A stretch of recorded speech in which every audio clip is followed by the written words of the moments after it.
सच्ची बातें यूट्यूब में आपका हार्दिक स्वागत है, अभिनंदन है, वंदन है। मैं राजेश पटेल। आज मैं आपके सामने एक अहम विषय उठाने जा रहा हूं। चौधरी चरण सिंह को आप जानते होंगे, भूतपूर्व प्रधानमंत्री, किसान नेता और कड़क मिजाज के थे। मुलायम सिंह जी भी कड़क मिजाज के थे, भले उनका नाम मुलायम था। मुलायम सिंह जी एक समय चौधरी चरण सिंह की पार्टी के प्रदेश अध्यक्ष हुआ करते थे। पहले मैं चौधरी चरण सिंह की बात से शुरुआत करता हूं। चौधरी चरण सिंह को चुनार की चौधराहट, आपको जैसा कि मैंने बता दिया है कि चुनार की मिट्टी ऐसी है कि जो कोयले की आंच में जब तपती है तो फौलाद जैसी ईंटों का निर्माण होता है। उसी मिट्टी में पले बढ़े थे यदुनाथ सिंह जी, आज़ाद भारत के सबसे बड़े क्रांतिकारी यदुनाथ सिंह जी, जिनको जब जेल में रखा जाता था तो हथकड़ी पीढ़ी लगा के तन्हाई में रखा जाता था। उनका खौफ इस कदर था कि बड़े बड़े अफसर उनका नाम सुनते ही कांपने लगते थे। हालांकि वो कोई अपराधी नहीं थे, जनता के हितों के लिए आवाज उठाते थे, अन्याय का मुखर विरोध मौके पर ही करते थे। मैं चौधरी चरण सिंह जी और यदुनाथ सिंह जी दोनों के बीच की एक बार की घटना का जिक्र आज करने जा रहा हूं। आप वीडियो में अंत तक बने रहिएगा। यदुनाथ सिंह पटेल के अनन्य सहयोगी बजरंगी सिंह कुशवाहा ने बताया कि तारीख उनको ठीक से याद नहीं है। वर्ष 1980 में यदुनाथ सिंह जी चुनार विधानसभा क्षेत्र से विधायक चुने गए। पार्टी थी चौधरी चरण सिंह की ही, दलित मजदूर किसान पार्टी, दम की पार्टी। वे बनारस, मिर्जापुर, चंदौली समेत पूर्वांचल के अन्य जिलों में यदुनाथ सिंह के अलावा कोई भी विधायक चौधरी चरण सिंह जी की पार्टी से नहीं जीता था। कैलाश नाथ सिंह यादव सरीखे कई नेताओं को 80 के चुनाव में मुंह की खानी पड़ी थी। चुनाव के बाद, चूंकि चुनाव में संगठन की स्थिति के बारे में चौधरी साहब को पता चल गया था, तो चुनाव के तुरंत बाद उन्होंने संगठन को मजबूत करने के उद्देश्य से बनारस में सिगरा स्थान है, वहां पर नगर निगम का प्रेक्षागृह है, उसमें पार्टी के कार्यकर्ताओं का एक सम्मेलन आहूत किया था। इसमें मुख्य अतिथि के रूप में स्वयं चौधरी चरण सिंह जी थे, पार्टी के मुखिया। मधुरमय जी भी आए थे। सभा का संचालन, कार्यकर्ता सम्मेलन का संचालन कैलाश नाथ यादव जी कर रहे थे। यदुनाथ सिंह जी के साथ उनके सहयोगी बजरंगी कुशवाहा, राम आश्रय सिंह, शमी मोहम्मद मिल्की आदि भी सम्मेलन में मौजूद थे। यदुनाथ सिंह जी चूंकि विधायक थे तो मंच पर बैठे थे और उनके जितने साथी थे सब सामने कुर्सियों पर बैठे थे प्रेक्षागृह में। चौधरी साहब ने बोलना शुरू किया तो गाजीपुर से आए एक कार्यकर्ता ओम प्रकाश यादव ने बीच में उठकर सवाल किया कि श्री चंद्रजीत यादव जी को पार्टी से निकालने से विदेश नीति पर क्या प्रभाव पड़ेगा। चौधरी साहब जरा इस पर प्रकाश डालें। चौधरी साहब जिद्दी स्वभाव के थे।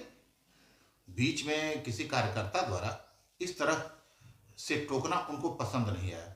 उन्होंने तुरंत डांटते हुए कहा कि चुप होकर बैठ जाओ। यदुनाथ सिंह जी को यह बात नागवार लगी। चौधरी चरण सिंह उनकी पार्टी के राष्ट्रीय अध्यक्ष थे, लेकिन एक कार्यकर्ता को चुप कराना यदुनाथ सिंह को पसंद नहीं था। वे उठे, मंच पर ही थे, वे उठ गए और माइक के पास आ गए और कहा, दिल्ली लखनऊ में कौन नेता कार्यकर्ताओं से मिलता है? आप लोग दिल्ली लखनऊ में किसी आम कार्यकर्ता से मिलते हैं? वे यहां भी सवाल न पूछें। इतने में सभागार में हंगामा हो गया। मंच के सामने से चौधरी चरण सिंह और यदुनाथ सिंह जिंदाबाद के नारे लगने लगे थे। सभा में व्यवधान उत्पन्न हो गया। कार्यक्रम की समाप्ति के बाद सर्किट हाउस से जब चौधरी चरण सिंह बाबतपुर एयरपोर्ट पहुंचे तो पत्रकारों ने यदुनाथ सिंह के इस व्यवहार पर उनका पक्ष पूछा तो चौधरी साहब ने कहा कि उनको पार्टी से निष्कासित कर दिया गया है। बाद में जब सच्चाई का पता चला तो चौधरी साहब ने ही यदुनाथ सिंह को पार्टी में फिर शामिल किया। और शामिल ही नहीं किया, 1985 में चुनार से ही टिकट भी दिया। यदुनाथ सिंह ने भी चौधरी साहब को निराश नहीं किया, दोबारा भारी मतों से जीत दर्ज की। बात मुलायम सिंह जी की करते हैं। किसानों के नेता के रूप में और पिछड़ों के नेता के रूप में इनकी भी पहचान रही है। आज मुलायम सिंह जी नहीं हैं, उनको पद्म विभूषण का सम्मान भारत सरकार ने दिया है। पद्म विभूषण वो सम्मान है जो दूसरा सर्वोच्च नागरिक सम्मान है देश का। भारत रत्न के बाद पद्म विभूषण का ही नंबर आता है। यदुनाथ सिंह पटेल से एक बार मुलायम सिंह जी की भी भिड़ंत हो गई। मुलायम सिंह जी यादव लोक दल के प्रदेश अध्यक्ष थे। यदुनाथ सिंह जी को मुलायम सिंह जी की विचारधारा, व्यक्तिगत विचारधारा कभी पसंद नहीं आई।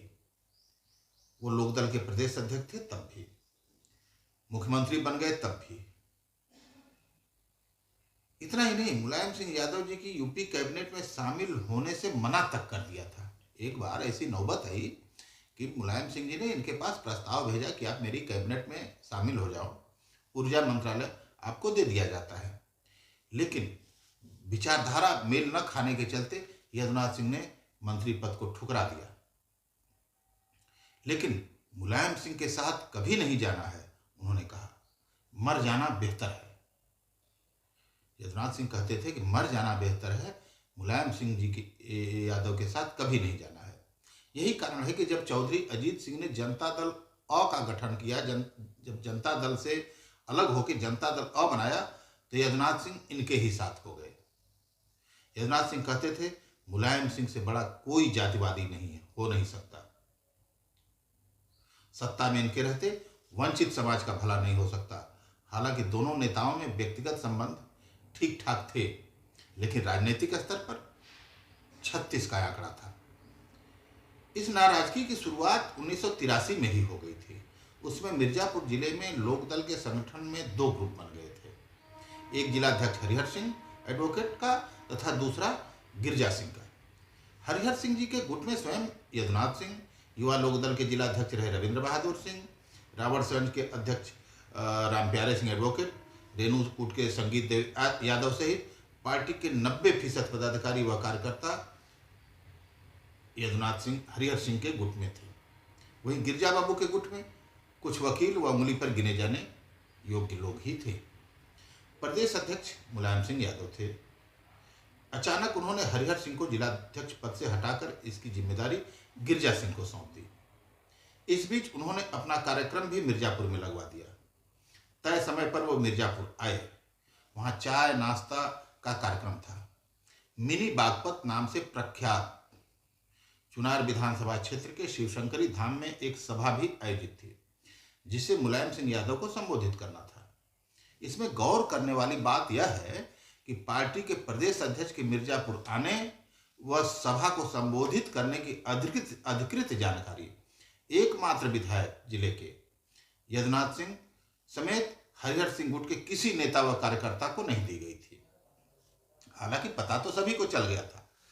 हरिहर सिंह, यदुनाथ सिंह, रविंद्र बहादुर सिंह, संगीत यादव, रामप्यारे सिंह, रामाश्रय सिंह आज सभा स्थल के पास ही एक ढाबे पर बैठे मुलायम सिंह यादव के आने का इंतजार कर रहे थे। मंच पर दौलत सिंह, बगही के प्रेम सिंह आदि बैठे थे। मुलायम सिंह के साथ सभी लोग सभा स्थल पर पहुंचे, तो भी विधायक के नाते किसी ने इनको मंच पर नहीं बुलाया। लिहाजा सभी लोग मंच के सामने दरी पर कार्यकर्ताओं के बीच में ही बैठ गए। बजरंगी सिंह कुशवाहा यदुनाथ सिंह का चेहरा देखकर समझ गए थे कि कुछ न कुछ गड़बड़ जरूर होगा। यदुनाथ सिंह गुस्से से लाल हो रहे थे, उनका चेहरा तमतमा रहा था। बजरंगी सिंह कुशवाहा के जिम्मे मुलायम सिंह को अभिनंदन पत्र पढ़कर सौंपना था। उन्होंने सोचा कि अभिनंदन पत्र सौंपने के बाद विधायक जी को मंच पर बुला लूंगा, लेकिन ऐसा मौका ही नहीं मिल सका। यदुनाथ सिंह शांत बैठे थे। संचालक ने जब मुलायम सिंह यादव को संबोधन के लिए आमंत्रित किया तो यदुनाथ सिंह का गुस्सा फूट पड़ा, भड़क गए। कहा कि मैं यहां का विधायक हूं, पूरे पूर्वांचल में पार्टी का अकेला विधायक हूं, प्रदेश अध्यक्ष आए हैं, सभा कर रहे हैं, मुझे बताया तक नहीं गया। मुलायम सिंह जी, आपको बोलने नहीं दूंगा। चुनार को मिनी बागपत कहा जाता है। इतने पर तो लोकदल यदुनाथ सिंह जिंदाबाद, चौधरी चरण सिंह यदुनाथ सिंह जिंदाबाद के नारे से सभा स्थल गूंजने लगा। पूरी भीड़ यही नारा लगाने लगी। मुलायम सिंह को तुरंत समझ में, चतुर नेता तो थे ही, मुलायम सिंह जी को तुरंत समझ में आ गया कि यहां से जितनी जल्दी हो सके निकल लेने में ही भलाई है। वो यदुनाथ सिंह के स्वभाव से भी परिचित थे। वे मंच से सीधे उतरे और अपनी गाड़ी में जाके बैठ गए। वहां पर पत्रकारों से कहा कि यदुनाथ सिंह हरिहर सिंह, संगीत दे यादव और रामप्यारे सिंह को पार्टी से निकाल रहे हैं। इसके बाद मुलायम सिंह चल दिए। इसके बाद कई ऐसे अवसर आए जब मुलायम सिंह यादव और यदुनाथ सिंह पटेल आमने सामने हुए। सबसे ज्यादा शर्मिंदा तो यदुनाथ सिंह ने उस वक्त किया था जब मुलायम सिंह यादव ने चौधरी अजित सिंह को मात देकर उत्तर प्रदेश में अपनी सरकार बनाई थी। उसमें बेनी प्रसाद वर्मा जी ने मुलायम सिंह यादव जी से यदुनाथ सिंह में सुलह कराने का काफी प्रयास किया था। बेनी प्रसाद वर्मा जी को यदुनाथ सिंह काफी मानते थे, बड़े भाई की तरह मानते थे, स्वजाति होने के नाते भी, समाजवादी नेता होने के नाते भी। मुलायम सिंह की कैबिनेट में ऊर्जा मंत्री के पद का ऑफर था। कहा गया कि जब चाहे तब शपथ ले लें। बधाई देने वालों का तांता लगा था। सब जगह चर्चा हो गई थी कि यदुनाथ सिंह कैबिनेट मंत्री बनने वाले हैं, ऊर्जा मंत्रालय इनको मिल रहा है। गाड़ी भी आ गई थी राज संपत्ति विभाग की दारुल सफा में। लेकिन यदुनाथ सिंह ने इस ऑफर को ठोकर मार दिया। कहा कि मुलायम सिंह यादव समाजवाद का नकाब पहने हैं, असली चेहरा तो कुछ और है। कैसे साथ चला जाऊं, समाज में क्या मुंह दिखाऊंगा। हालांकि दोनों नेताओं की जब भी मुलाकात होती तो उसी अंदाज में हंसते हुए मिलते थे जैसे कुछ हुआ ही न हो। व्यक्तिगत संबंध सामान्य रहे।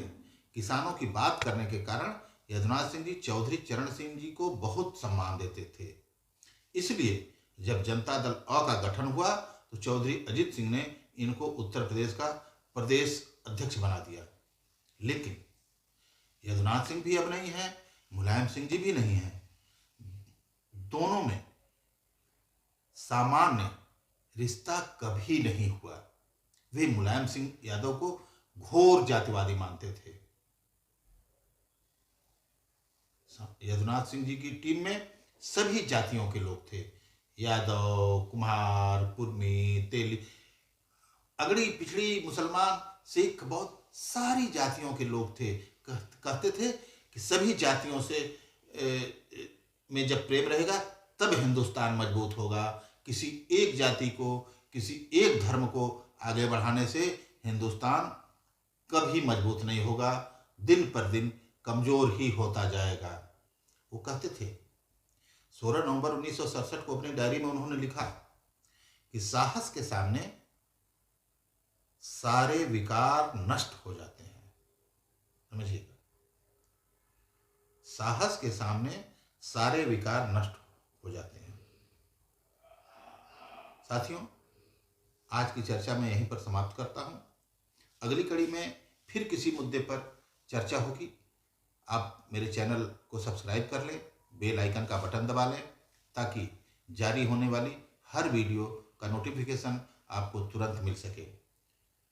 अगले वीडियो का इंतजार करिए। तब तक नमस्कार, प्रणाम, सब खैर।